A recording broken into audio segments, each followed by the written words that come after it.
Hello everyone and welcome to another GamePad online interview. My name is Nigel and I'm here speaking to video game professionals across the industry as we do, getting an insight into the journeys people have taken, the work they do and advice for those who aspire to similar positions.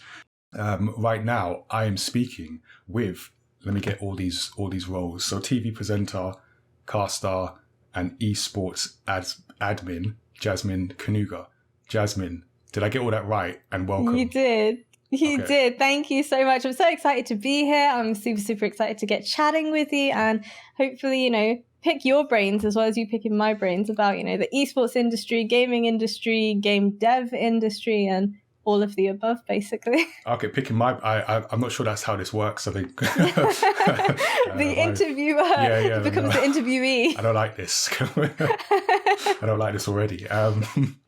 But for everyone watching, let us know what you think. You can hopefully you're with us in a live chat. Let us know. We have a Discord. You're welcome to jump in and chat with us there, especially if you are someone who is interested in getting into the industry professionally. Hopefully we can point you in the right direction, give you some help. And if we can't help, I'm sure we know someone who can. Or just throw your thoughts at us on Twitter, on social media.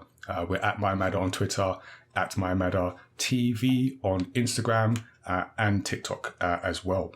So, like I said, Jasmine, you're one of these people who have a lot of titles behind their name. Yeah, basically. I've spoken to a few of you. So one of them is TV presenter. So you're professional. So you're obviously got a professional setup. How is my setup looking? Your professional opinion? I think it looks amazing. Honestly, okay. I can see you're a booksy person. What's your favorite book? So, man, we started already with the questions. There we go. So one of my favorite books is called The Final Empire. Countdown. Go on. I was waiting for you. It's like a fantasy. So a lot of these are fantasy kind of books, is where I got a lot of my inspiration from a young age. So this was weird. Cool. I'm sure I was here to interview you. I don't know what's going on. Sorry, it's my natural being of interviewing people. Okay. I'll take a backseat.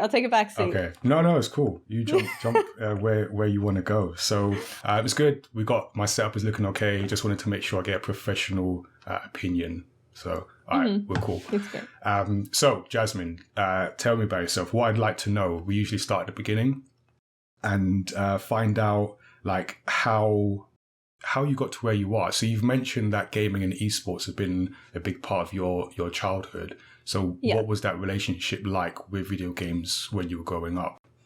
So I grew up with two older brothers, so that kind of goes hand in hand pretty much. My brothers were playing video games and obviously I wanted to get involved, so I started playing video games with them as well. It kind of started off on like console. We had the PS1, the old school Xbox, and one of my brothers was actually a PC gamer. So he was playing Counter-Strike with his friends online, and I'd like hear the excitement and like how hyped they were all getting and stuff like that. And my brother actually went to a LAN event one year. He went to the Insomnia LAN event and he came back and he had crates of this energy drink. I don't know if anybody in the chat knows it, but it's called Jolt. They don't sell it anymore. It's no longer legal in the UK because of the amount of sugar in it. Yeah, seriously. But like the bottles, the cans were so like intense. They were in the shape of a battery. Then like you unscrew the top of it and like smoke comes out of it. Like it was crazy. It was so good. But yeah, it tasted unreal. And he came back telling me all these crazy like stories about how fun LAN was. Oh, they were like sleeping underneath the desk. They could order pizza whenever they wanted. And like, to me, I was just like, I want to go to one of those events one day. And, fast forward a little bit, I ended up actually doing that. And I ended up working at the events. So for me, it was like, woo, huge win. That's pretty impressive. And that kind of shows that, like I've spoke to a few people who were like family or siblings have got them into games. Yeah. None of those stories have included like now illegal energy drinks. So that's a new twist on that. But, everyone's got to start somewhere, right? So that kind of gives you an insight, like you wanted to actually work. So was it along that path, you wanted to like, I want to work in video games? Well, like So I was a huge esports fan. So like with playing Counter-Strike and FPS games and things like that, I loved watching esports. So I was a huge fan of like watching tournaments. I would travel to other countries with some of my friends to watch tournaments and stuff like that. I had a favorite team and everything like that. But then it kind of like dawned on me that like I want to know what makes these events what they are. Because all you see on the screen is like a polished version of this is the final cut. This is like everything is so drilled and so perfect. And it's like, how do you actually get to that point? And yeah, that was like when I kind of decided I kind of want to learn what goes on behind the scenes, what makes a game what it is. And so, yeah, I studied games design and development at university. My entire life literally like revolves around games. Like it's so crazy to think about it because when I was younger, like you'd hear like a lot of people saying, oh yeah, like you need to grow up. You can't be a gamer forever. You can't play video games forever. You can't make a career out of it kind of thing. But like to think now, especially in our industry and how much it's grown and how far we've gotten both with technology and with like the standard of events that we have and competition and stuff like that. To me, looking back at it now, it's mind blowing. But yeah, so I studied games design and development at university. But like my course was a mix of animation, actually like using game engines, programming and things like that. So I got like a good mix of everything. Yeah, that's good. But but like when I was at university, I wanted to do like, I probably shouldn't be admitting this, but I was like volunteering at esports events so I had like my game dev side and then I had my esports side. Split personality, where you like and I wanted the day and then out at night, exactly. Just, like esports exactly. Okay. But like my uni flatmates didn't really get it, so they were like, so you just sit at your computer and you can't come out, why? And it's like, you don't get it. Okay, like I'm like running tournaments and stuff like that, there's money on the line, and they're like, maybe I should get into it. And it's like the same conversation every single time, whether it's an Uber driver or someone at the supermarket, they're like, I should get my kid to do this. And it's like, yeah, but it's not that easy. It's definitely not that easy. Yeah, just go home and like, this is what you do now. Yeah, exactly. It's just what happens. Wow. Do you feel a bit of vindication since the pandemic and now everyone's at home on their computer making things work, whereas you're quite a pioneer in doing that? I mean, it's funny to hear like about all these huge like companies that are now struggling to work remotely. And it's like, I think gaming has been one of the events and one of the industries in which we were way ahead of the curve. Yeah. Not because we wanted to be, but because we had to be.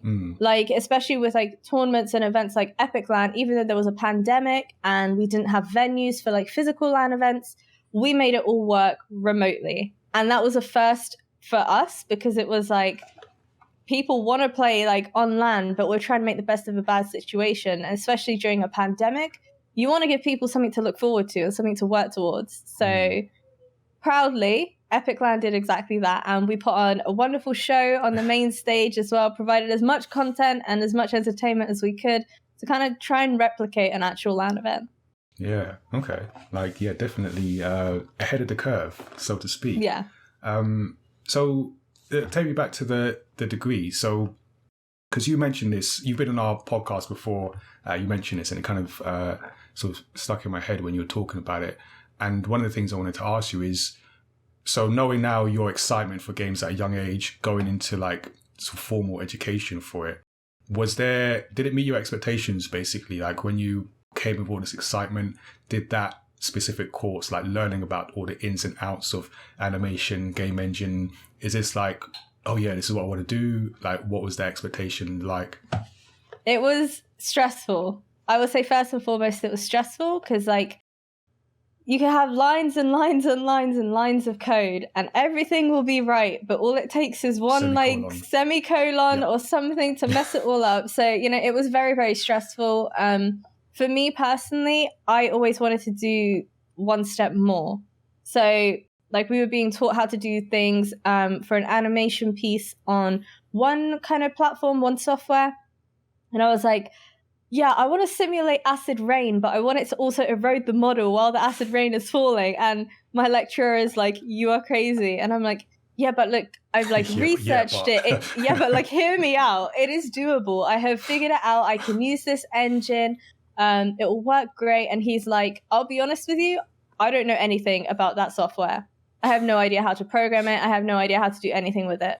The student has become the master. Yeah, I wasn't really the master. I was pretty bad. I was like learning as I went along. But yeah, he was like, we don't have a render farm at uni either. So when it comes to rendering it, it's all on you, that kind of thing. So it was like, I had all of this excitement and creativity that I just wanted to like let out. But it was like a lot of the time I feel like, especially when you leave university, by the time you leave, everything you learn is outdated. Mm-hmm. The industry is evolving and developing so quickly that it's like, okay, I was being told that everybody in industry is using this software. But as soon as I left and I actually started working in the visual effects industry, I was like working for companies like Double Negative and things like that. It was like they use a completely different software. So now I'm kind of trying to have to, you know, play catch up and work on the fly and learn new things. Granted, it was all fairly similar, but at the same time, it's like what you're being told in university will more than likely be outdated by the time you leave. And I think that's why things like internships and apprenticeships are so valuable and so incredibly important, because you're learning from the people that you aspire to be. Yeah. You're learning from the people that are already in the industry and have been in the industry for a set number of years. And after I left university, I actually ended up doing an internship and an apprenticeship at 2 different visual effects companies. Okay. So I tried to take it one step further, but then it was like time or one after the no, one after the other. They were like back to back. How crazy are you? Like... Yeah, esports in uni was bad enough as it was. I was not about to juggle 2 visual effects courses, but it was very, very valuable to me. But it again came back to this state of esports versus gaming and visual effects and what I love doing. And, you know, right now, my head and my heart and everything is dedicated to esports and gaming. And I think I'm always going to be like a huge fan of gaming and video games and esports and streaming and things like that. But I do think another part of me wants to go back and revisit doing the 3D modeling and stuff outside of the stressful environment of uni. Okay. You know, like, because I had my PC blue screening so many times when I was in university. Honestly, it was pain. Pure pain is the only way to describe it, especially when like I put so much time and effort into it and we don't have render farms and things like that. I'm like, everything that could go wrong is going wrong. Yeah. I think so like a bit my background, I used to be a software engineer, not in games, but so once you said like semicolon, I've been there for many years. So, but you kind of like highlighted the question I was going to ask actually in terms of, because you studied game development, but you now work in esports. Obviously, these are 2 pretty different things. So I was going to ask, like, is there, I guess you don't do any development now, but it's something that you might want to like look into in future? Yeah, it's definitely something I want to go back to in future. I mean, I'm a very creative person and I've never been the sort of person that can just sit down, read books and yada, yada, yada, you know, like I'm incredibly, yeah, I know, but I don't know if it's like, so like I have ADHD and I don't know if it's my ADHD that makes me like, I've never been able to sit down and enjoy reading a book. Okay. I've always been very like creative. That's why you don't have any books in your... Yeah, that is exactly, that's why I have pandas instead. Yes. Right? Good vibes when a panda's around. But yeah, I don't know. I feel like my head, it's like your head versus your heart, right? I'm like, I love esports. I love meeting new people through doing esports. I love all the events. I love the adrenaline. I love video games. But at the same time, I'm like, why can't I do both? Why do I have to pick between one or the other? And like, I would love more than anything to maybe like work for a game dev company or an animation studio or something like that, where they will be accepting and understanding of that. Okay. But I think a lot of the time, if you're working in like visual effects, they might not completely understand the whole esports and video games. Like it doesn't really work. Kind of yeah, exactly. Yeah. But I think if you're working with a game dev, it's kind of a little bit more forgiving because they're like, okay, we actually understand the industry and the importance of, you know, doing what you do and things like that. But I would definitely, I don't know. A part of me is like esports, a part of me is like game dev. Okay. I'm torn. We might have to, we'll talk about this. Like, we'll help. If there's anyone in that position as well, like, stick with us. So let's talk esports, because that's what you do at the moment. And what do you do, basically? So you're, that's what I'm trying to get at. So you're an esports caster and presenter. Obviously, I know exactly what each of those two things are, but there may be people watching who don't know. Can you break down these two roles? What are the differences? Where do they fit into the esports world? Okay, yeah. So as you mentioned, I do esports presenting and hosting. So I'm a TV presenter over on Ginx Esports TV, and we basically bring you all the latest gaming and esports news on Sky. So that's that side of things. What channel? But let's 433. 433. I think. Okay. I think. There you go. That's a very good test. I think it's 433. But I also do like esports presenting and hosting at events. So what that kind of entails is like, imagine you're going to a concert, right? And you have somebody come on stage, gets the crowd all like hyped up and like presents you the entering act kind of thing. I'm like super like dumbing it down right now, but like, you know, I just want people to understand that it's not just like it's not only applicable to esports. It applies to the music industry. It applies to, you know, TV programs and things like that. You basically present and open up a show and provide people with that entertainment and, you know, basically keeping them hooked to find out more, you know, and want to watch more. And a part of that also entails, you know, interviewing players and teams. So if I'm presenting an esports event and we have like players and teams coming up on stage, I'll kind of ask them a couple questions. I'll usually sit in the audience, watch the games, make my own notes on how they performed, maybe some mistakes they made along the way, and then kind of pick their brains about it on stage and hopefully give the viewers at home some insight into, you know, what they're thinking, what they're feeling, but also the more intricate kind of things like where did we go wrong? Why did we go wrong?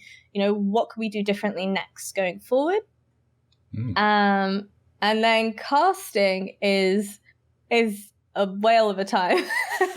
So casting is basically just commentary. So imagine you're watching a game of football and the people that yada, yada, yada, over the gameplay. That is what I do as well. So in esports terms, whenever someone is, you know, you kind of pick apart their decision making as you're kind of casting. I do a lot of color commentary. So that's where, you know, it's a lot more analysis. And then you have play-by-play commentary, which is like trying to talk for as long as possible and fit in as much info as possible and literally just saying what you see. Yeah. I'm a lot more silence.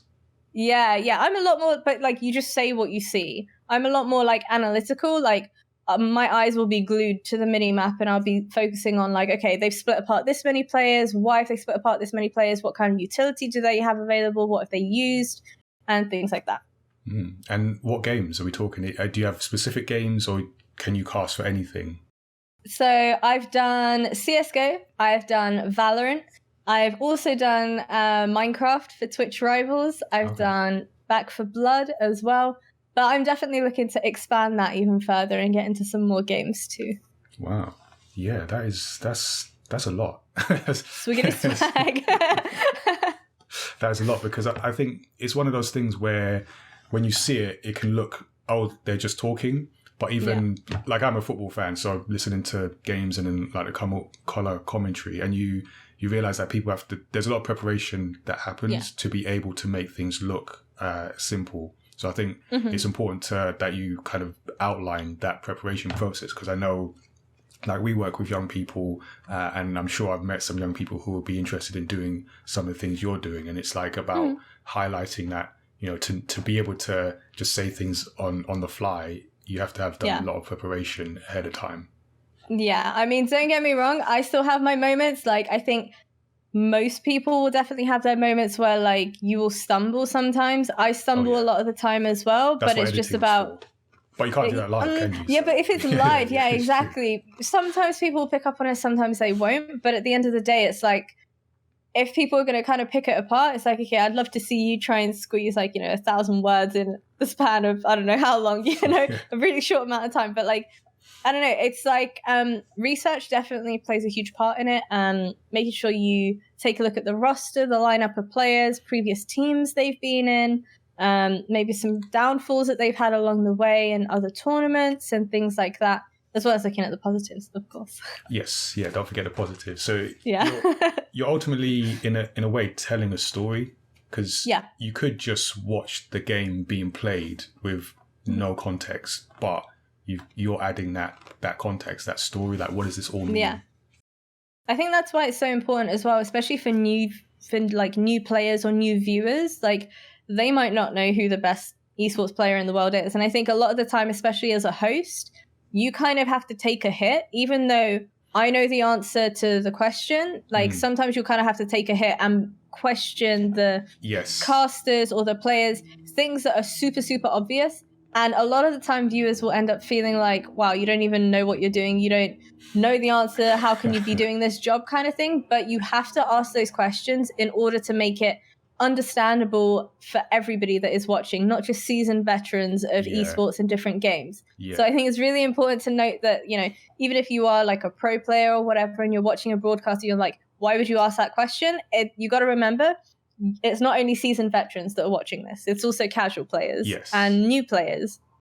I think that's an important thing. Is sometimes I will, not to put words in your mouth, but sometimes people need to understand it's not about them. It's not all about you. There are other people. So I think, I've learned that in doing sort of interviews for like these or our podcast. Sometimes you have to ask stupid questions that you already know, just so that the information can come out. Because you can't assume that everyone has your self-knowledge.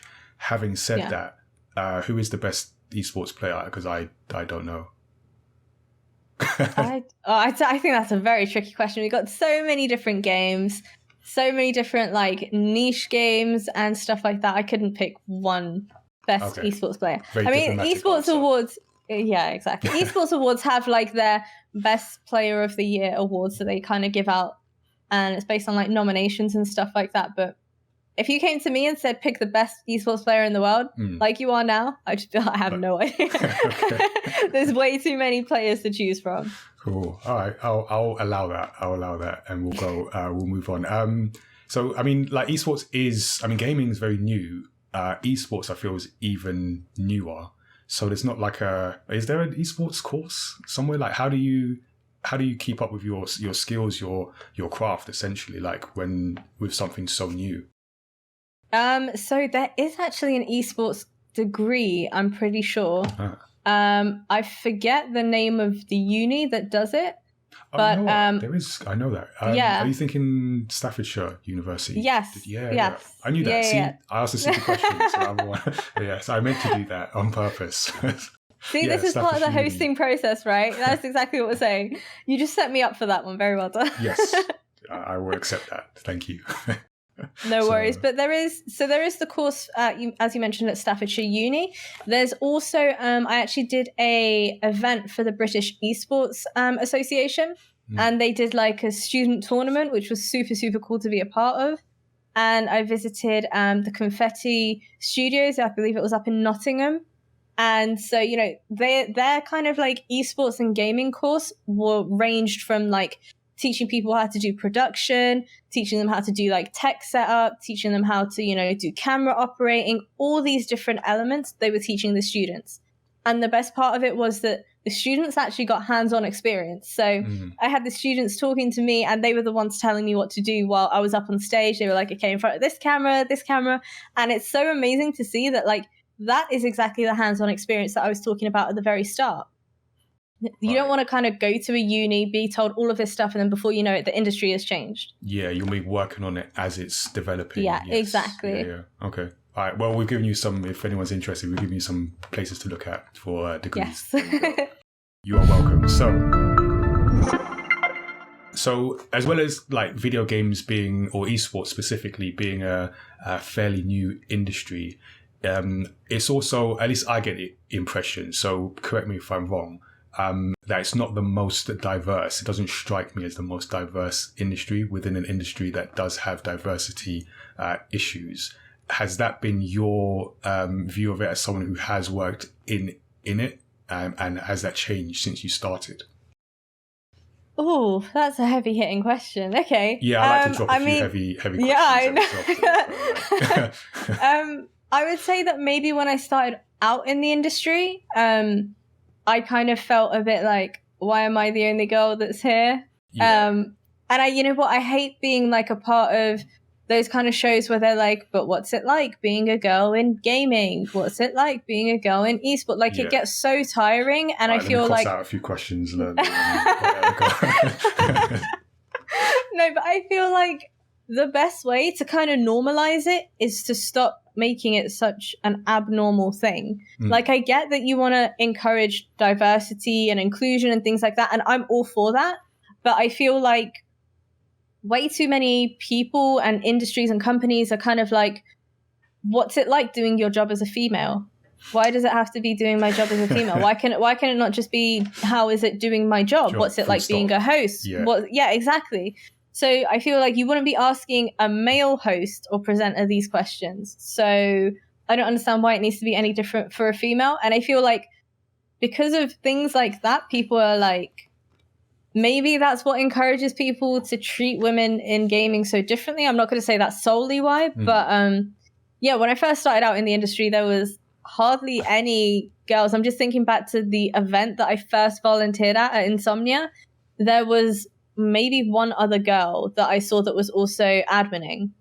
And yeah, the rest, I don't think I saw any other girls. And for me, it was kind of like, it's not a problem for me because I feel like a lot of my friends that I play video games with are guys anyway. So it wasn't a huge deal, but it was kind of like, it did make me feel a little bit like, am I supposed to be here? Like, and what I found is along the way that, like, if you're saying something, no matter what your role is in esports or gaming, at least back then, if I was giving instructions to players, they'd be like, okay, but what are the, like, can you go find me someone that is going to tell me what to do? Or can you go find someone that will fix the problem? And it's like, I'm literally stood here and I'm telling you what to do. And then you go and get someone and they're like, she's already told you what to do. Like, what she's already told you is correct. Really? So I feel like it's a lot of the time it is digging away and to kind of make people see that, you know what, at the end of the day, like, we're all pretty much just humans. So why is it such a problem? And I feel like we have certainly, as an industry, gotten so much better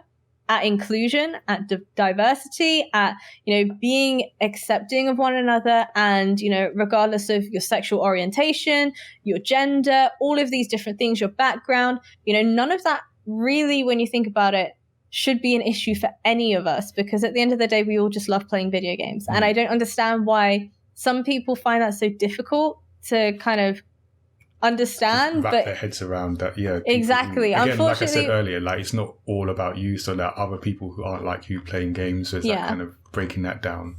Exactly. At the end of the day, I'm very much the kind of person that's like, if I'm having fun playing games with you, or if I'm enjoying your company, like, that's what matters at the end of the day. I don't understand why people get so caught up in all these other elements to it when it's really pretty simple when you think about it.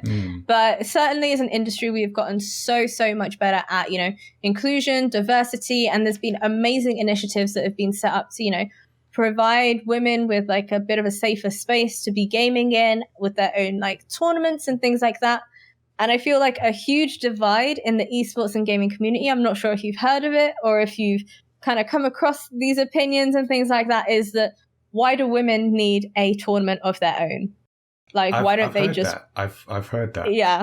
And it's just like, everyone seems to think that it's like giving women like special treatment or giving them easy cash or things like that.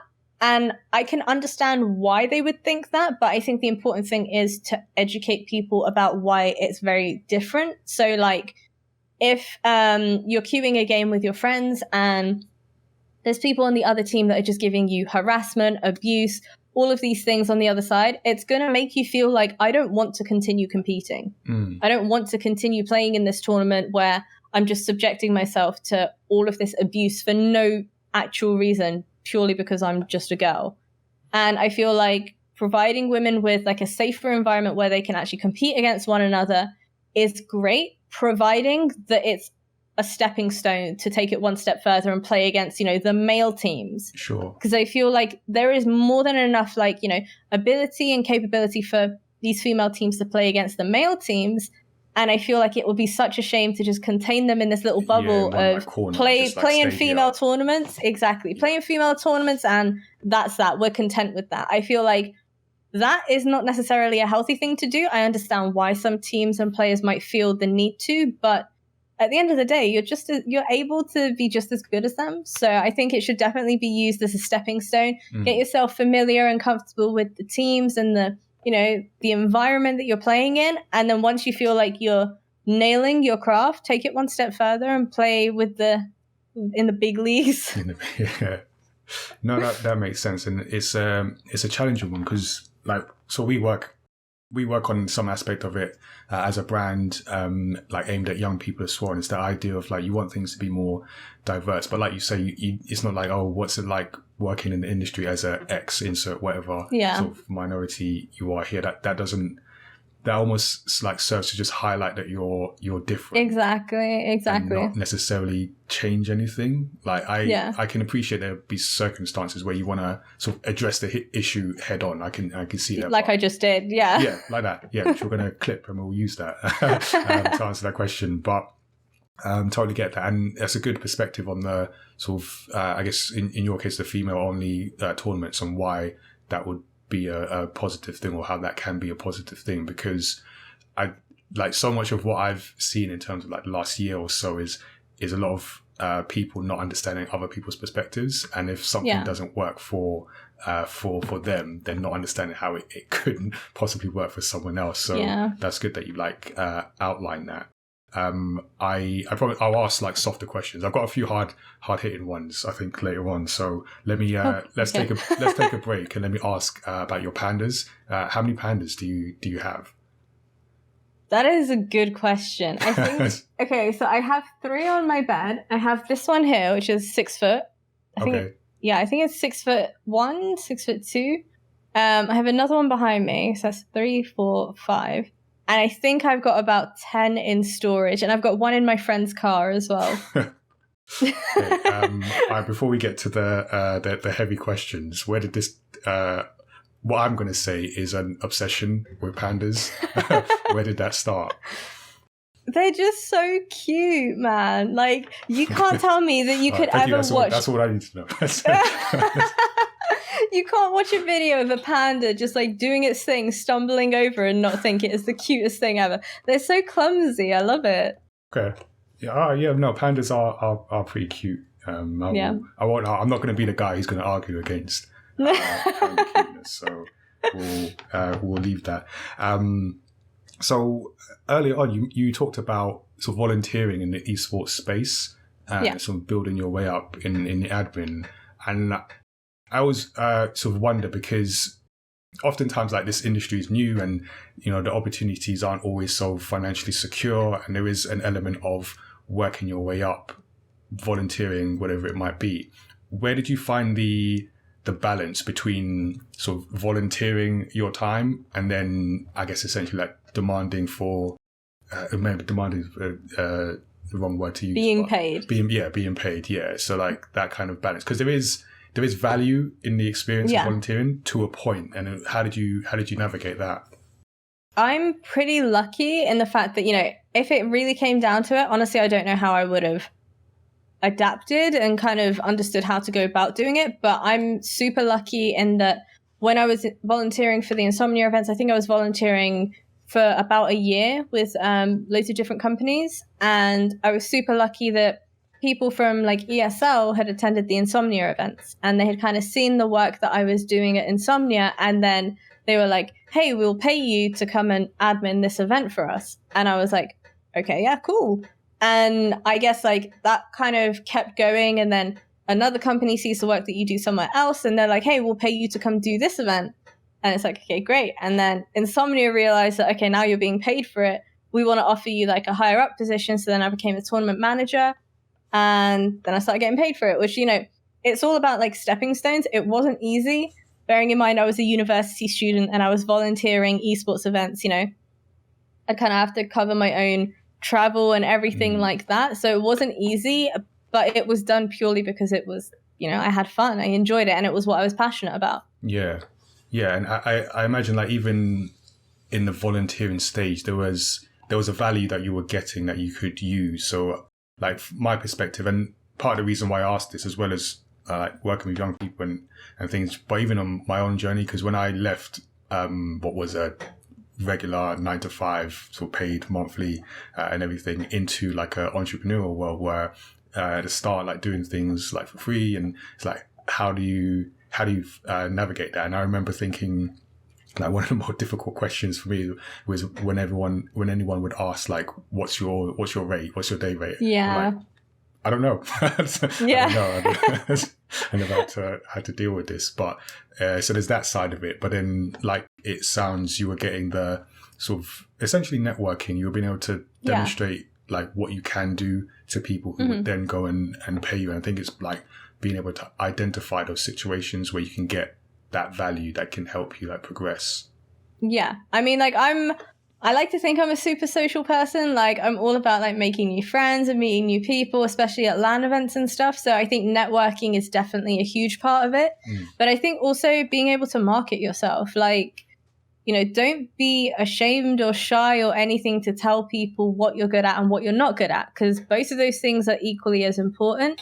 You know, I spent like a lot of time in school. People would find it weird that I had friends that lived across the world because I would play video games with them. Right. And a lot of the times it was like, you have people put you down so much and so often for what you love doing and what you enjoy and who you kind of pick to spend your time with, that it's like, now I look back at it and I'm like, I should never have been ashamed of having, you know, those people that I was friends with when I was in school. I've known people like 10 plus years from gaming, and I'm like, you know, trying to make plans to go visit some of them in America and things like that. So I think it should definitely like just keep pushing and keep, you know, marketing yourself. Like, don't be afraid to tell people like, I've had X amount of experience. I would love to learn more in this field. I would love to understand more in this side of things, you know, because at the end of the day, that's what everybody wants, is that passion that you have. Don't be afraid to kind of show that.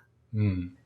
And I'm like, I'm super lucky that like I have some amazing friends that like, even if you do kind of struggle and get stuck as to, you know, like you mentioned, like, what is my rate? There are people in the industry that will happily like discuss that with you. One of my really good friends, Tom, he's definitely one of the people that I go to for like advice when it comes to doing events and different bits and pieces, because he's kind of got more time in the industry and he's got like a very like business mindset. So shout out to Tom. Shout out Tom, wherever he is. But yeah, I think definitely don't be afraid to reach out to people who have been in the industry perhaps longer than you have, or ask them for advice on what they think you should do or what your next steps are, and network. I can't say it enough times, because like back when I was volunteering, I definitely heard a lot of like, my mum was saying to me, why are you wasting so much time? You're like dedicating so much time, and you know, is this going to get you anywhere? Like, you have university to focus on and stuff like that. And now when I talk to her about it, she's like, you know what, Jazz, you knew exactly, like, you know what, you had fun doing what you do, and that's what's important. She was like, you knew exactly what to do, and now you're doing what you love. So yeah. And that's an interesting point, like the whole parent side of it, like navigating the, what is this? I don't understand it. Stop wasting your time, and being able to get, I guess in some cases, get through that to the, oh, okay, you knew what you're doing. Carry on. Yeah, I mean, it took a while, but we got there eventually. That's good. That's good, because that's something that I've learned that can be a big like stumbling block for young people, where, you know, if you can have all the enthusiasm in the world, but if like the parents are sort of shutting that down, then that could be it for people. Yeah. So yeah, well done for whatever you did to get through that. Thanks. I mean, dude, my mum used to come in my room and be like, get off your laptop. Like, what are you doing? Because they just didn't understand it. And I guess it was like a generational difference combined with the fact that mainstream media worked their absolute asses off. Excuse me for saying that, but they worked their absolute asses off to try and prove that gaming was this negative thing. It was so bad. It was, you know, brainwashing your children, strangers on the internet. And now when you take a look at the internet, we have strangers oversharing on the internet. You know? So it's like, times have definitely changed since then. Yeah. And speaking of that, actually, because I saw you did a feature on the BBC, or you were in a feature on the BBC a little while ago. Yes, I did. Speaking about like gaming and admin. So I'm definitely gonna put a link to that in the show notes for people to check out a young Jasmine talking about I think it was League of Legends they were talking about. I don't know if you... Yeah, they were. Yeah, so that's the BBC. So that is the sort of mainstream of mainstream. Do you feel like the perception of esports and just gaming in general has shifted from the time you did that? I don't know when exactly that interview was, but from that time to now. I would say it's gotten a lot more. They've kind of taken a back seat, you know, because now you take, especially with the pandemic, I feel like the pandemic was like a light bulb moment for a lot of the industry, because people are being stuck indoors. People couldn't go out, they couldn't socialize, and then games like Animal Crossing were here, and suddenly everybody felt uplifted, like visiting each other's houses on Animal Crossing, and you had people like, you know, our player base for loads of different games absolutely shot up during the pandemic. And I think once mainstream media kind of started to realize this, it was no longer like you're being brainwashed by video games. It started becoming a lot more video game industry booms by X amount of %. Yep. You know, so it's like their take on it is definitely like changing. And I think it's just really important that we continue pushing and reminding them and showing them why the games industry and the community is as amazing as it is. Because, you know, I'm not saying it's all like sunshine and rainbows. There is definitely work to be done. Yeah. But I think we have definitely come a long way. Don't get me wrong, I've still had attempts where like they brought me on the radio once to talk about like video games and things like that. And I'm like, okay, great. Another opportunity to kind of tell people why it's so important that, you know, video games are amazing. Like it's a great way for people to socialize. You know, you learn about different cultures, different languages, things like that. And I was expecting it to be that kind of conversation, and they just switched up on me live on radio real quick. They were like, okay, but don't you think it's unacceptable that children can spend money on like Fortnite and spend loads of money of their parents on like V-Bucks and stuff like that? This isn't like a good thing. And I was like, but like, if you think about it, it's up to the parents to kind of control what your children are doing, teach them right from wrong. I feel like, I don't know, I still feel like, saying that though, that was a few years ago. So I feel like the industry has definitely adapted a lot more. But I mean to say, like, it did used to be in a really bad place. Yeah. And I feel like we're just moving from strength to strength. All it takes is for more people to kind of push this narrative of, you know, esports and video games is amazing. And I think we don't talk enough about all the good things that it's done in our lives. Yeah, and I think the pandemic has definitely helped. Almost, I was going to say legitimize, but it's already legitimate. But in terms of like perception, where when it got to a point where it was one of the very few things you could actually do, it's like that and Netflix. So then people, like, even if you weren't playing games before, maybe you had to now and then. It's like, it doesn't have to be this view that I've seen like previously. I mean, like you say, there are like elements, there are dark elements as with many industries, but it's not all that. And I think if you focus too much on that without any kind of solution, so like that kind of interview where it's just to highlight a problem, just to prove that like video games are terrible, look what we did. Yeah. Whereas there's a way you can do that, and then how do we address it to make it better? So I think we're kind of moving, I like to think we're moving in that direction where if we're identifying problems, it's how do we solve this problem rather than look how terrible games are.